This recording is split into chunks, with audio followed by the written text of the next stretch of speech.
அரசாங்க உத்தியோகம்னு சொன்னால் ஒரு இடத்துல தொடர்ந்து வாழ்க்கை முழுதும் ஒரு ஆள் உத்தியோகம் பார்க்க இயலாது. அப்படி காலத்தின் கோலம் அவருக்கு இடமாற்றம் வந்தது. அடம்பன் டிஆர் ஆஃபீஸுக்கு ஸ்டோர் கீப்பராக வந்தது. அப்போ ஒன்றுமே செய்ய இயலாது. நானும் சின்ன பிள்ளை 5 வயதோ என்னவோ. அப்போ அம்மா என்ன ஊருக்கு கூட்டி கொண்டு வந்துட்டா. இங்கே கொண்டு வந்து ஊர் பள்ளிக்கூடத்தில் சேர்த்தாச்சு. கொண்டு வந்து 1ஆம் வகுப்போ 2ஆம் வகுப்போ 2ஆம் வகுப்போ என்னவோ. அதுக்கு முதல் மென்னாரில் படித்தது 2 வருஷம், 1ஆம் வகுப்பும் 2ஆம் வகுப்பும். அப்போ கொண்டு வந்து சேர்த்தாச்சு தான். இப்போ இவருக்கு திருக்கேரீஸ்வரத்தில் மடத்தில் தான் சாப்பாடு கஷ்டம்.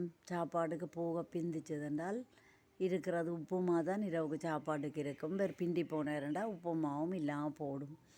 இவருக்கு சாப்பாட்டுக்கு சரியான கஷ்டம். அங்கே அந்த நிலைமையில் இவருக்கு வேறு மொழி ஒன்று படிக்கணும் அல்லது வேலை இல்லாமல் போகிற நிலைமைன்ற மாதிரி ஒரு கதையல் வதந்தியல் சட்டங்கள் அப்படி வர இவர் என்ன செய்யலான்னு தெரியாமல் சோதனையும் எடுத்திருக்கலாம், முயற்சி செய்து பாஸ் பண்ணி இருக்கலாம்.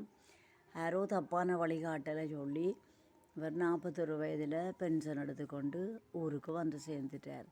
வீட்டில் சரியான கவலை. 41 வயதில் பென்ஷன் சொன்னால் இப்போல்லாம் 60 வயதில் தான் பென்ஷன் எடுக்கலாம். பென்ஷனும் சரியான குறைவு. அந்த காலம் 81 ரூபாயோ என்னவோ தான் பென்ஷன். சரியான கஷ்டம். நான் ஊர்பள்ளிக்கூடத்திலே இந்த கல்வியை தொடங்கினேன். அப்போ மன்னாரில் இருக்கேக்க முதல் படித்தது ஒரு முஸ்லீம் ஸ்கூல், டவுன் கவுன்சிலு பக்கத்தில். இப்போவும் மறக்கல. அது அப்புறம் 2ஆம் வகுப்பு மட்டும் சித்தி விநாயகர் இந்து கல்லூரியில் மன்னாரில்